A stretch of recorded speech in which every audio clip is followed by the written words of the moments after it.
Good evening. And welcome to a slow, peaceful drift down one of America's great rivers. Tonight, we gently explore the quiet, mysterious world of the Mississippi River pirates, a forgotten chapter of early frontier history.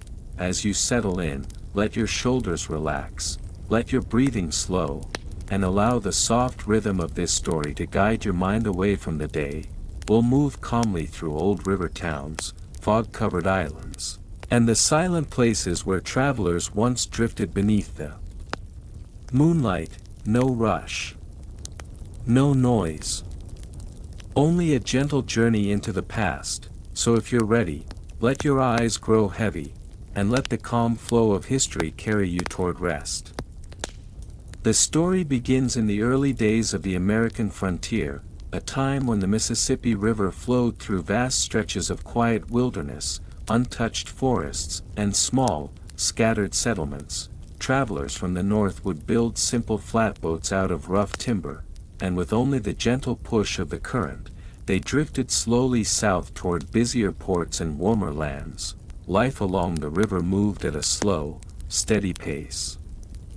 People cooked over small fires, mended their clothing by hand, and slept under the open sky while the soft sound of water brushed against their boats. Villages along the riverbanks were simple and modest, just a few cabins, a trading post, maybe a ferry crossing. Most folks were farmers, hunters, or traders trying to build a quiet life in a new country, and yet, beneath this peaceful surface, the river carried a quieter whisper, because in the hidden bends of the Mississippi, behind curtains of trees, inside secluded coves, and deep within dark rock shelters, some groups of people lived very differently. They watched from the shadows, they listened to the river, and they waited for boats to pass in the night.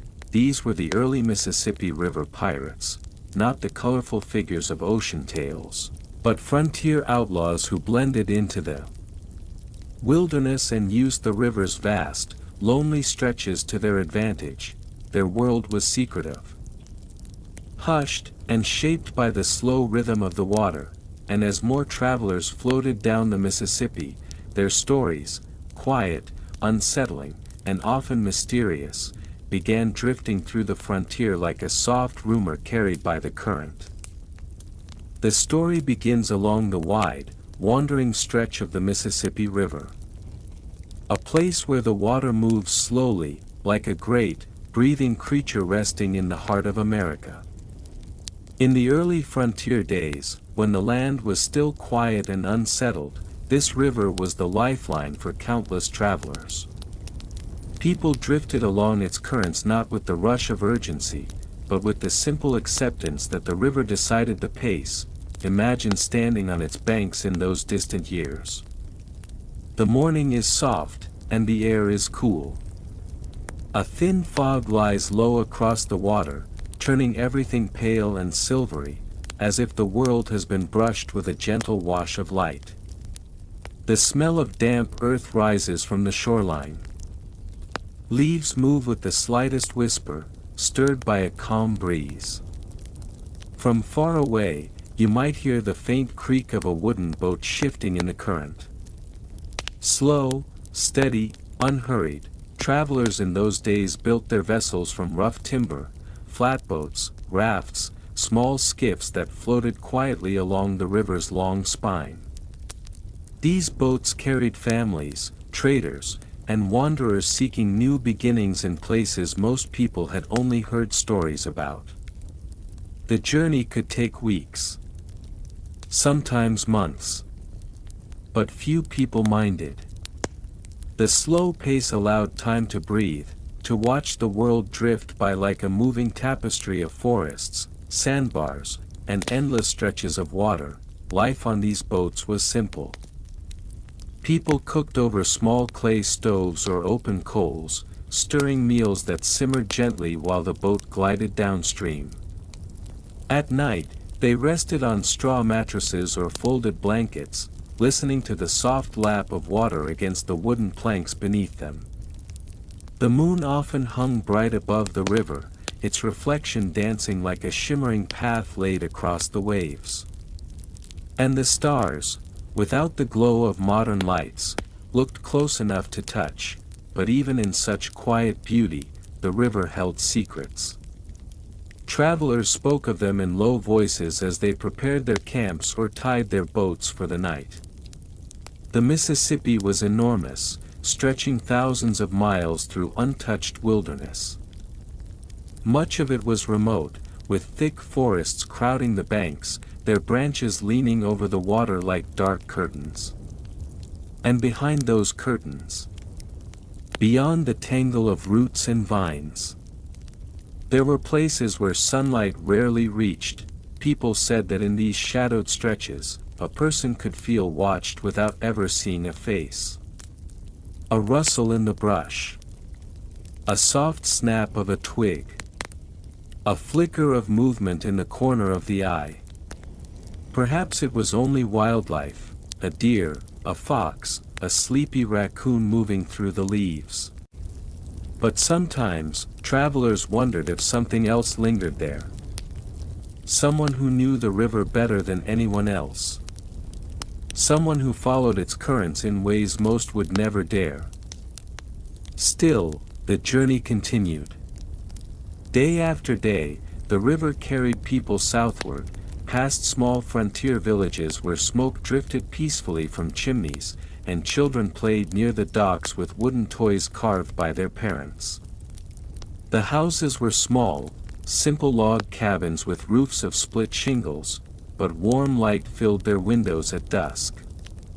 You could almost smell the cornbread baking inside, or hear the murmur of neighbors exchanging stories from the day. Traders brought bundles of fur, barrels of salt pork, sacks of grain, and crates packed with hand-forged tools.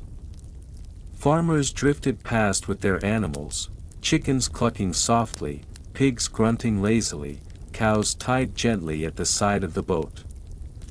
Some carried their whole lives with them. And the Mississippi unfolded before them like a long, open map showing a future still unwritten, yet, as peaceful as it all seemed, the river taught travelers to stay alert. Not fearful, never fearful in this story, but aware of the river's quiet moods. When the fog grew thick, it muffled sound so completely that one might feel suspended in a world with no edges. When storms gathered, the wind rolled across the water in long, low sighs. And when twilight settled, the river often blurred into the forest around it, as if the land and water were blending into one soft, shadowy shape. In those dusky hours, some travelers spoke of faint glimmers of lantern light far off in the trees. A lonely glow here. A dim flicker there. Appearing for just a moment before fading into the darkness. Most people assumed they belonged to hunters, trappers, or small family camps. But others whispered that these lights were something different. Someone different, rumors spread in tiny, gentle pieces. A flatboat crew passing another vessel might exchange a quiet comment, "Strange lights last night." Someone on the bank. Didn't quite look like a settler. Sounded like oars out there, moving quick, then gone. Nothing loud. Nothing alarming. Just whispers that lingered like mist. The Mississippi, after all, was a perfect place for someone who knew how to disappear.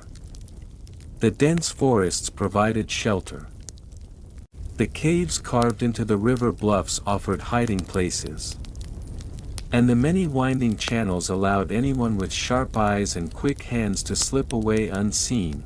People began using words like river gangs, or outlaws, or the one that carried the most weight, though always spoken quietly, almost reluctantly, pirates.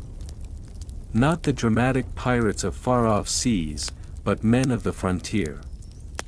Men who lived in shadowed hideouts, who watched from behind the veil of trees, and who moved across the water when most travelers were fast asleep, and yet, these whispers always felt like just that, whispers. A distant possibility. A shadow passing through a deeper shadow. A rumor carried on drifting currents. For the average traveler, daily life remained peaceful. They chopped wood for their fires, boiled simple stews, washed clothes in the river, and fished for their evening meals. Children laughed as they spotted turtles sunning themselves on floating logs. Adults sat at the edge of their boats, feet dangling just above the water, telling stories passed down from their own parents and grandparents. But when night came, and the river slowed, and the fog wrapped gently around the boats, it was hard not to think of those hidden figures. Somewhere, in the long miles ahead, someone might be watching. Someone who knew the river's bends like the lines of their own hands. Someone who understood how easily a boat could vanish into the night. Not through violence or fear, but through the quiet mysteries of a world still half wild.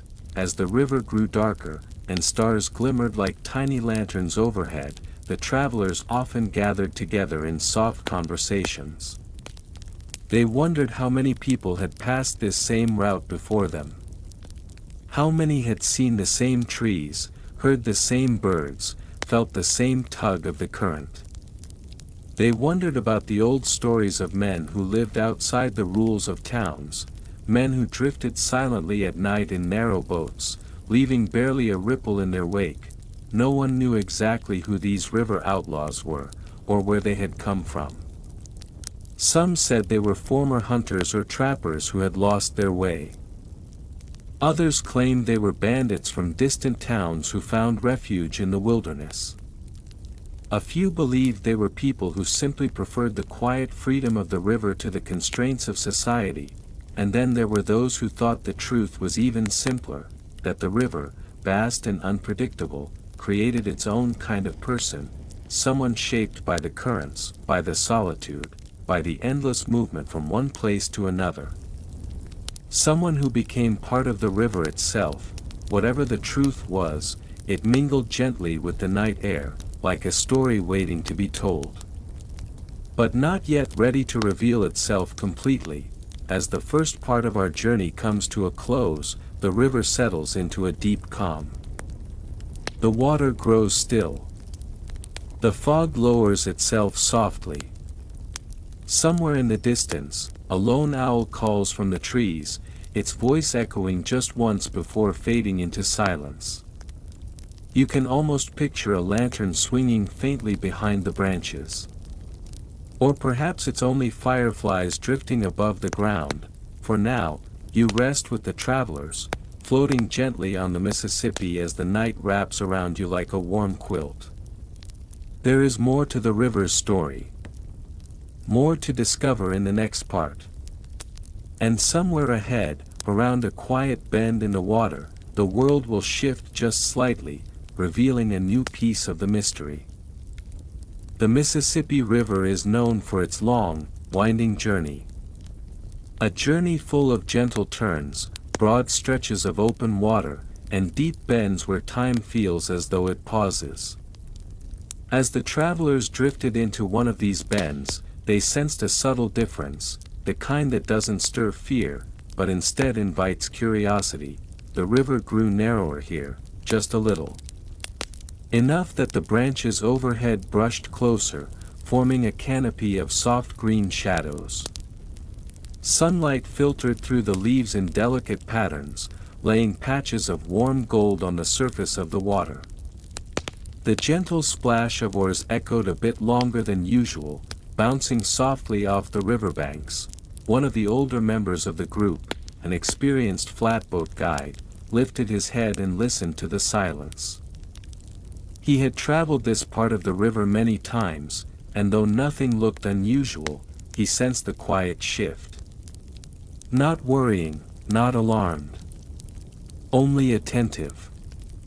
The river, after all, often sent small signals like this, as if whispering, "Pay attention. Something old lives here." The guide smiled and breathed deeply, letting the familiar smells of the river settle around him, the scent of damp wood, wild mint growing along the edge, and the warm aroma of freshly churned mud. These were the smells of home for him, and he felt at peace. Still, he watched the shadows. As the boat drifted farther into the bend, the travelers noticed small traces of human life along the shore, subtle signs. Almost too faint to see. A broken length of rope left near a fallen tree. A piece of shaped wood, carved by hand, half buried in the sand. What looked like a fire pit, long cooled, its stones neatly placed in a circle. None of this was unusual. Hunters, trappers, and wandering families often camped along the Mississippi. But something about this particular site felt organized, careful, intentional. As though the people who built it knew how to leave only the barest hints of their presence. One of the younger travelers leaned forward, resting his elbows on the rail of the boat as he studied the shoreline. The sun glinted off the water, casting a soft shimmer that made it hard to tell where the sand ended and the river began. He couldn't be sure, but he thought he saw footprints, slender, spaced evenly, leading into the underbrush. When he blinked and looked again, the shadows had swallowed them.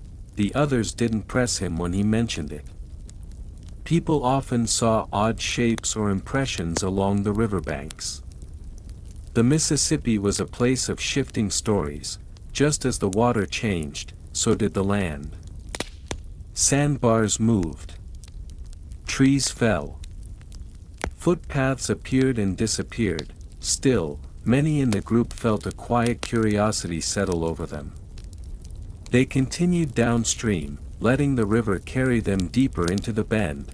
The landscape changed once more.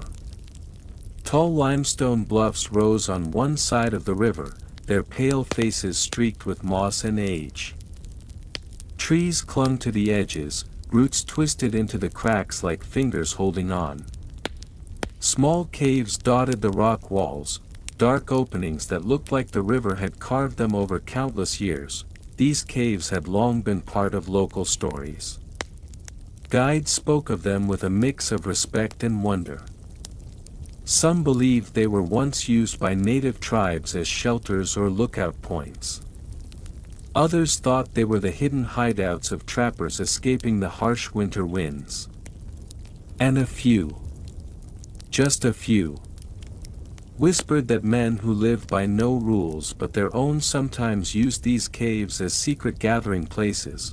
The flatboat glided past one cave that had an opening just large enough for a person to slip inside. The guide glanced at it and nodded to himself. He recognized it, a place known to locals as Whispering Hollow. The name didn't come from ghosts or legends, but from a simple natural quirk. When the wind blew across the cave's mouth, it made a soft humming sound that echoed faintly across the water. That sound began now. A quiet, gentle murmur. The breeze brushed past the stone, and the river seemed to listen. A few travelers turned toward the noise. The cave looked empty, silent. But the hollow carried a presence, like a place shaped by many years of secrets. One traveler, a woman who had journeyed down the river with her husband and children, leaned closer to listen. She wasn't afraid, just deeply curious. She whispered, "It sounds like someone humming." But when others tried to hear it, the hum faded. The guide softly replied, "The river tells old stories here." He didn't elaborate. He didn't need to. As the boat drifted on, the river broadened again, opening into a peaceful stretch of calm water where the surface reflected the sky like a great, shimmering mirror. The earlier hints of mystery softened, replaced by the simple tranquility of open space. The group settled into their usual tasks. Someone began slicing vegetables for a stew. Another traveler mended a torn shirt, threading the needle slowly. Children dipped their hands into the cool water, giggling quietly as tiny minnows brushed past their fingers. The sounds of daily life blended with the soft murmur of the Mississippi. Eventually, as the afternoon light grew warmer, the older guide sat next to one of the younger travelers and shared a quiet thought. "This river holds more than just water," he said. "It holds memories. Of every person who's passed through. Some stories float to the surface. Others stay hidden." His voice remained soft, soothing, almost melodic, as if telling a bedtime tale. The younger traveler asked, "Do you think someone was watching us back at the bend?" The guide gave a small smile. "Perhaps. Or perhaps the river simply wanted to remind us that we're guests here." His eyes lingered on the distant line of trees. But if someone was there, they knew how to remain unseen. That's a skill learned only by people who've spent years out here. People who let the forest swallow their footsteps. The younger traveler nodded slowly, absorbing the words. There was no fear in the guide's tone, only recognition. Respect. A gentle acknowledgement of the wilderness and those who moved through it quietly. Evening came softly. The sky grew streaked with muted pinks and pale purples, blending into a calm blue that reflected on the water like watercolor paint. Fireflies began to appear along the riverbanks, blinking lazily in the twilight. The travelers steered their boat toward a small sandbar where they often rested. They set up a light camp, warmed a simple stew, and shared quiet stories and laughter. After dinner, as the last glow of daylight faded behind the trees, the group gathered near the water. The surface was glass smooth, broken only by the occasional dip of a fish. The air smelled faintly of wood smoke and night blossoms. Someone asked the guide if he knew any stories from this part of the river. He took a long breath, looked out across the darkening water, and spoke in a low, gentle voice. "There are tales," he said, "of men who move along the river at night. Men without homes, without land, without ties to any town. They drift between the shadows. Listening, watching. Some call them thieves. Others call them wanderers. But some call them river lords." The group listened quietly, the firelight reflecting softly in their eyes. The guide continued. "These men know every hidden cove, every deep channel. They know where the river runs fastest, and where it falls silent. And they say..." He paused, letting the night breathe for a moment. "They say the river pirates can appear and vanish as easily as mist." He offered a soft smile.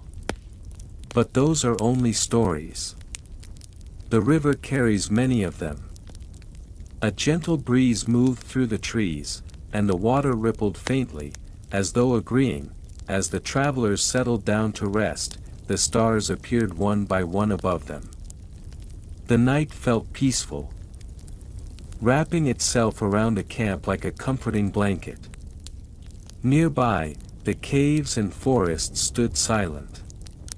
But not empty. Somewhere in the deeper shadows, a presence lingered. A quiet watcher. A figure whose footsteps left no trace in the sand. For now, the travelers slept peacefully, unaware that this gentle encounter with mystery was only the beginning. The river still had more stories to reveal. More secret places to uncover. And more whispers waiting just beyond the next bend, but that comes later. A calm surface may hide deep currents. Shifting sandbars. Or long-forgotten stories carried silently beneath the waves. And on the Mississippi, this was especially true. As travelers drifted south, the river seemed peaceful from the deck of a flatboat, its water gleamed in soft shades of silver and gray, reflecting clouds like brushed cotton. But as they floated through narrower bends, the river changed its character in subtle ways. The air grew still, birdsong became sparse, and the deep forests leaned closer to the water, as if eavesdropping. This part of the Mississippi had a different rhythm. Slower, heavier, and threaded with a quiet tension that most travelers could sense but rarely understood. Still, the journey continued. Flatboats creaked gently as they nudged along the current, barefoot children dipped their toes into the cold water, men leaned on the rails and scanned the tree line, half relaxed yet half aware of the shadows along the shore. Women prepared simple meals on iron pans, their movements calm and practiced, the scent of corn cakes drifting softly over the water. Even in these moments of comfort, travelers sometimes felt the odd sensation of being watched. Not in a threatening way. Just an awareness, like the hush before a change in weather. Some believed it was simply the feel of the wilderness, others whispered that the river had its own memory, its own way of studying those who passed along it, and every so often, a small sign would appear, a single canoe, spotted far away, gliding silently behind a curve, or the faint crack of a branch in the woods, too soft to echo, or a lantern seen through trees, glowing for just a moment before vanishing. Such moments drifted into the minds of travelers like soft ripples, not quite alarming, not quite ordinary. No one said the word pirates out loud, not yet, not in these early days, when frontier life was still woven with innocence, hope, and a sense of new beginnings. Instead, people spoke of river folk or hunters or strangers living off the land. But deep inside, many suspected there was more to it. The Mississippi had always drawn unusual people, those seeking a new life, those escaping an old one, and those who preferred to stay hidden between the folds of the wilderness, and some of them watched the river very closely. Travelers often passed through long stretches where the forest grew thick and dark, almost untouched. Strips of fog drifted low over the water in early mornings, giving the river an otherworldly softness. Sunlight filtered through branches in thin beams, and the sound of insects hummed in a constant, gentle rhythm. It was a place where time seemed to slow to half its usual pace. Many boats chose to drift for hours without using their oars, letting the water guide them. There was something comforting in surrendering to the river's quiet pull. Yet even in this peaceful atmosphere, there were clues, small, subtle hints, that someone else shared this river. A log cut cleanly with a blade, lying near the shore, a fishing trap placed carefully in shallows where no settlement existed, a small fire pit with fresh ashes, still warm. Signs that didn't belong to the quiet families drifting south. Some travelers leaned close to each other and whispered stories they'd heard from distant towns, stories of men who built hidden camps along the riverbanks, of outlaws who lived among the thickets, watching passing boats with practiced patience, of groups who waited for the right moment. When a boat slowed or pulled in for the night, most people brushed these tales aside, hoping they were nothing more than frontier rumors. But as the river narrowed, and the trees grew thicker, and the bends became sharper, the stories lingered. Late in the afternoon, when the sun began to lower and the light softened into a warm gold, the river seemed almost to glow. Shadows stretched slowly over the water. Long and delicate, birds circled overhead, returning to their roosts, and the current carried a fresh, earthy scent, wet leaves, river mud, and distant pine. It was in these quiet, golden hours that travelers felt the closest connection to the land. They could almost imagine voices of earlier explorers, drifting on the breeze, and the footsteps of countless people who had walked the riverbanks long before flatboats appeared. The Mississippi had seen so many lives, so many stories. Some recorded in memory, and others lost beneath the whisper of the water, and among those hidden stories were the first signs of the river pirates, not the dramatic figures imagined by later tales, but real people. Living quietly in the shadows of the frontier, individuals shaped by hardship, scarcity, isolation, or opportunity. Some were former boatmen themselves, some were wanderers without a place to call home, and others were simply drawn to the wild freedom the river offered. In the fading light, a traveler might notice the faint outline of a small shelter tucked between two trees, or see a man standing on a distant ridge, unmoving, observing the river with calm patience, or hear the soft thud of a canoe paddle against water. Too rhythmic to be natural, too purposeful to ignore, no one knew exactly who these watchers were. They left no signs of ownership, no clear message, just presence, and that sense of presence became part of the journey itself, like an unspoken companion moving alongside the boats, quiet, unseen, but undeniably real. As night approached, travelers would sometimes steer their boats closer to the center of the river, trusting the deeper water to keep distance between themselves and the darkened banks. They lit small lanterns, their warm glow flickering gently over the surface. The light felt like a shield, comforting and steady, a reminder that even in unfamiliar territory, a small circle of brightness could keep the darkness soft and manageable. Families gathered near the lantern, sharing simple meals. The sound of soft conversation blended with the low murmur of the river. Children grew sleepy, curled beside blankets, lulled by the gentle rocking of the boat, and in the distance, far beyond the glow of the lantern, the forest remained silent. Sometimes, a faint light appeared among the trees, brief, subtle, like a firefly. Other times, nothing moved at all, and the forest stood in perfect stillness. Watching the boats drift past, travelers wondered about the people who lived there in secrecy. Did they have families? Did they light their own fires at night? Did they watch every boat, or only a few? And did they approach with good intentions, or with motives shaped by necessity, hunger, or opportunity?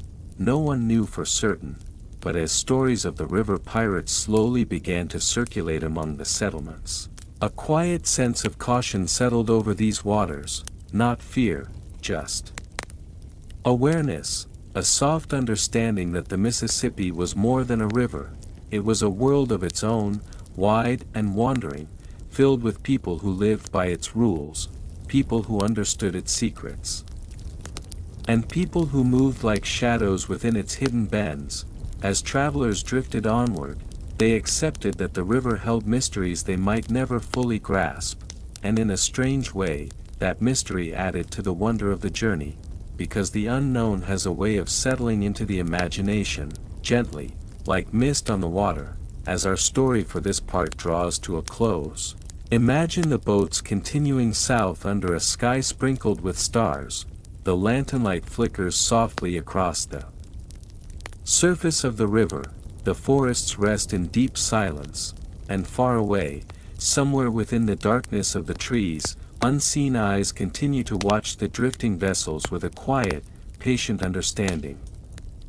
In the next part of our story, we will step a little closer to those hidden banks, and learn who those quiet observers truly were. For most people floating down the Mississippi, the forest seemed wild and untouched, a place where deer moved like drifting silhouettes, where the undergrowth smelled of damp leaves and rich soil, and where the songs of birds rose and faded in soft, wandering patterns. But life along the riverbanks was not as empty as it appeared. If you stepped into those woods, carefully, slowly, listening to the faint crunch of twigs beneath your feet, you would find signs of quiet habitation, not towns, not farms, something far more subtle. You might notice a narrow trail pressed lightly into the earth, the kind made by people who walked in single file, often, but never hurried. Or you might see the faint remains of a fire ring, stones arranged in a careful circle, their surfaces darkened by old soot. Sometimes, just beyond the sightline of travelers, you could find a hand-built shelter covered with bark and branches, its roof stitched together with long strips of river vine. These were the places occupied by the river's quiet dwellers, people who lived between wilderness and water, unseen yet ever observant. Many of them were wanderers, carrying only what they needed. Some were hunters or trappers who had spent years learning the river's secret pathways. Others were former boatmen who had stepped off the deck one day and simply never climbed back on. Still others were families displaced by hardship, seeking refuge in the deep woods where the river could provide food, shelter, and a strange kind of freedom. And then there were those who lived on the edge of legality, existing in the gray space between survival and mischief. They stayed hidden not from danger, but from the attention of others. These were the people who would one day become part of the legends of the river pirates. But in these early days, their lives were not steeped in menace or violence. They were quiet, isolated, rooted in necessity. And as we imagine stepping softly into this world, we begin to understand who they truly were, along a sheltered bend of the river. A small camp might rest beneath a willow tree, its branches hanging low like a curtain. A canoe, pulled from the water, would be turned upside down to protect it from rain. Nearby, a man might be repairing a torn net with long, steady motions. Or a woman might be cleaning fish by a slow-burning fire, the scent drifting in a thin curl of smoke toward the trees. There was nothing loud or hurried about these scenes. Life followed the rhythm of the river, patient, unrushed, and shaped by the soft rise and fall of the water. People living here knew the river better than anyone. They knew the timing of the currents, the resting spots of animals, the safest places to hide a canoe, and the quiet bends where boats naturally slowed. And because they watched the river so closely, they began to understand its travelers as well. A flatboat full of families looked different than one loaded with goods. A lone trader had a different posture than a group of farmers. Experienced boatmen moved differently than newcomers who clutched their oars with nervous hands. To the quiet watchers, these details mattered. Not because they wished to cause trouble, but because awareness was part of survival. The Mississippi could be generous, offering fish, fresh water, and endless places to shelter, but it could also be unforgiving, flooding without warning, changing its channels, or erasing entire camps with one strong surge of current. So the people who lived along its edges learned to read every sound, every ripple, every flicker of movement in the trees. Sometimes, on a still evening, a watcher might crouch behind a fallen log as a boat passed by. The lantern light from the boat would dance across the water, casting tiny reflections onto the bark of trees. Voices would drift over the surface. Soft, tired, unaware. Someone might hum a tune beneath their breath. Someone else might speak about home, or about hopes for the journey ahead. The watcher would remain still, not out of ill intent, but out of habit. Out of the quiet understanding that remaining unseen was the safest way to exist.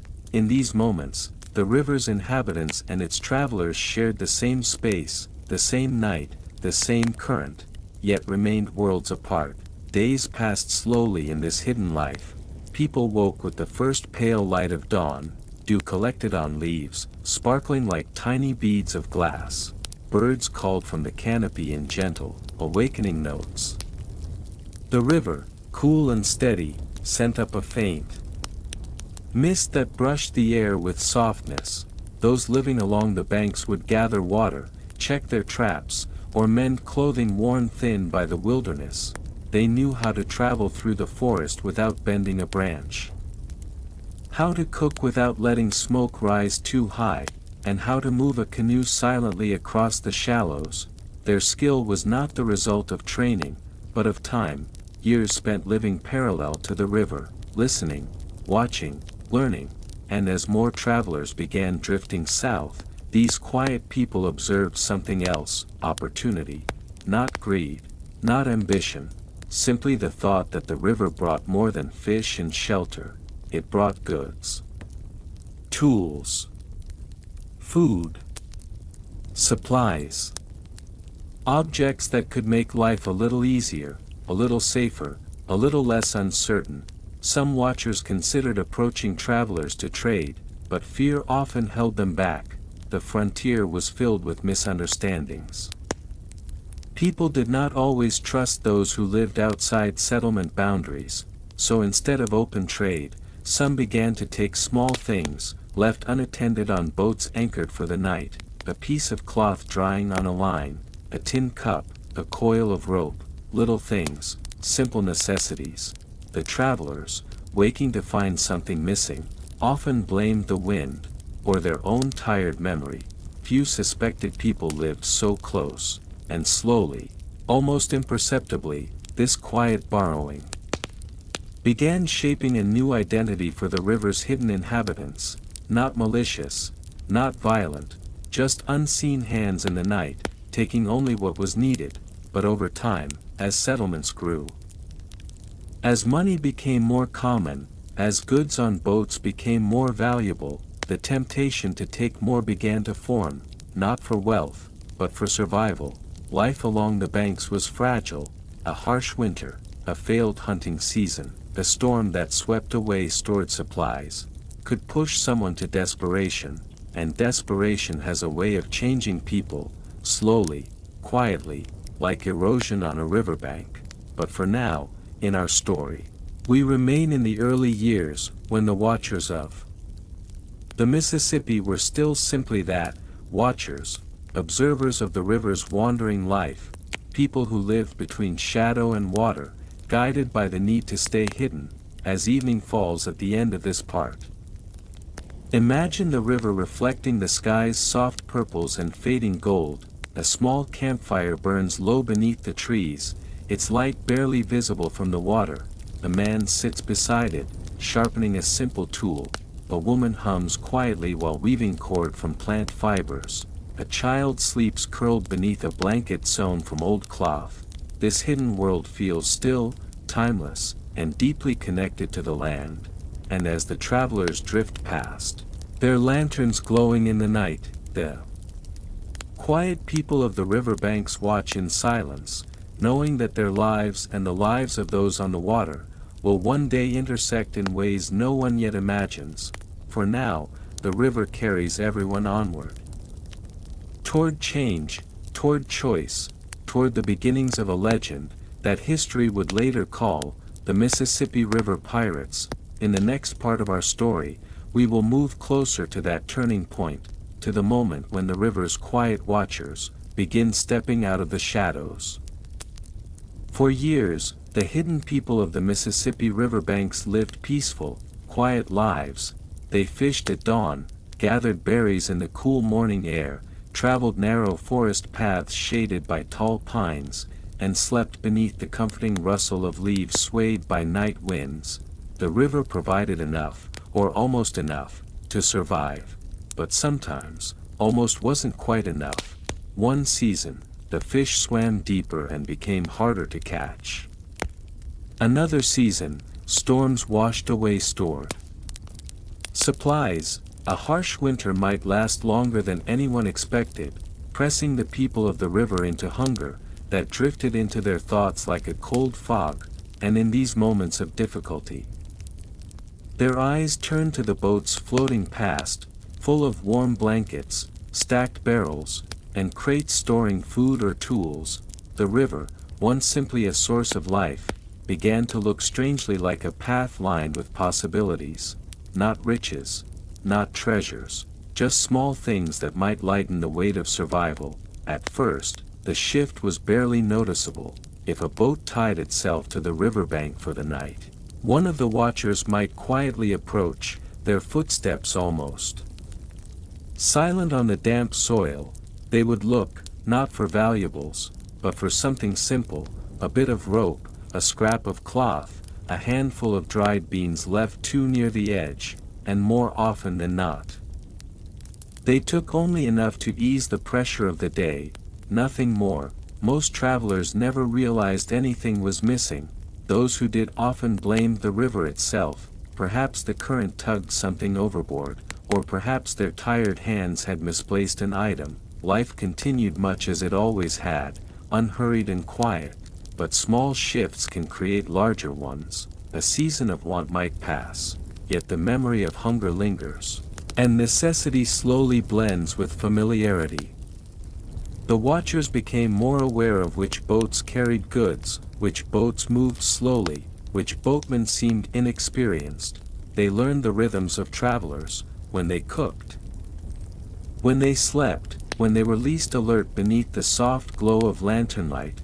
Still, there was no malice in their thoughts, just observation, shaped by years of living closely with the river.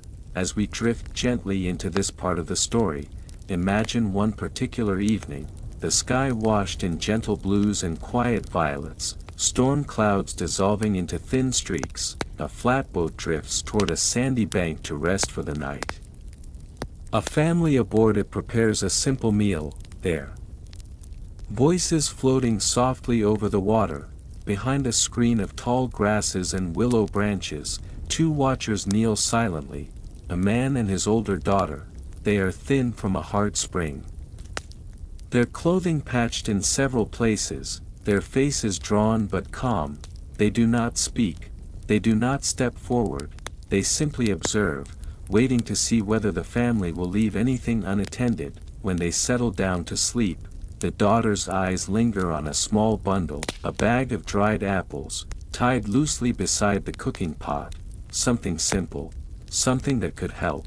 But the man's hand rests gently on her arm. Not tonight. His gesture seems to say, there is a difference between taking and taking too soon. Their quiet restraint reveals a truth often lost in the louder retellings of history. The people who lived between the river and the forest were not driven by greed, they were shaped by circumstance, by the unpredictable rhythm of frontier life, and by the simple desire to survive another day. Still, as time passed, the watchers found themselves stepping closer to the edge, between necessity and opportunity. Some were more hesitant, others were more willing, and slowly, the riverbanks began attracting a different kind of wanderer. News traveled that the Mississippi was a place of open space, loose law, and countless boats carrying goods southward. Men who sought to avoid attention, runaways, drifters, individuals looking to disappear, started slipping quietly into the shadowed world along the river. They brought stories, whispers, new ideas about what could be taken, and how. These new arrivals did not carry the same quiet patience as the original river dwellers. Some had lived hard lives already, some had lost their place in towns, some had done things they didn't care to speak about. But even these men, with all their restless energy, softened somewhat in the quiet of the riverbanks. There is something about the Mississippi. Its slow current, its wide, calm surface, its stillness beneath the moon, that gradually settles the spirit. Still, they pressured the watchers, nudging them toward bolder acts, toward taking more, toward stepping from observation into action. Even then, the transition remained slow, quiet, almost gentle, because the early stirrings of piracy on the Mississippi did not begin with grand schemes, with violence, or with the dramatic figures that later tales would describe. It began with simple choices in the shadows, a forgotten tool here, a small crate left unguarded there, a traveler who did not lock away his provisions. And often, the watchers hoped their actions would go unnoticed, not because they feared punishment, but because they did not want to disturb the fragile peace between themselves and the river's slow-moving travelers. The riverbanks in those years carried a strange quietness. A mix of honest labor and quiet temptation. Days passed in rhythmic patterns, paddling across shallow inlets, hunting small game in the woods, mending baskets and nets beside the water. Nights brought lantern light drifting across the dark surface, the low murmur of conversations from passing boats, and the faint rustle of leaves as watchers shifted their positions, weighing small decisions beneath the cover of darkness. There was no single moment when they transformed into outlaws. Instead, small actions layered slowly, the way silt accumulates along the riverbed, until the shape of the shoreline quietly changes, and in that gentle, nearly invisible transformation, a new identity began forming among the river's hidden people, a name that would not be spoken yet, not aloud, but one that drifted through their thoughts, like a soft current tugging at an anchored boat. They were becoming something more organized than wanderers, yet not quite the legends they would one day be called, still simply people, shaped by need, drawn toward opportunity, pulled by the river's quiet momentum. As this part of our story comes to an end, picture the river on a warm evening, fireflies drifting among the reeds, frogs calling softly from the banks, and a young man kneeling in the shadows, watching a boat glide slowly through the dusk. He is not yet a pirate, not yet an outlaw, he is simply someone caught between hunger and possibility, his future gently swayed by the Mississippi's enduring pull, and as the lantern's glow fades in the distance, the man steps back into the trees, his path lit only by the moon above. The quiet shift has begun, a shift that will soon draw the river's hidden inhabitants toward the deeper mystery of what they will become. If you're still awake, take a slow, gentle breath, and let it ease quietly through your body. The Mississippi River has carried us through its calmer, quieter past, and now it can carry you into a peaceful night of rest. Feel your shoulders soften, your hands become still, and your thoughts drift like a small boat on calm water. Let the echoes of history fade into a soft hush, and allow sleep to settle over you, warm and steady. Thank you for joining this quiet journey tonight. Good night, and rest well.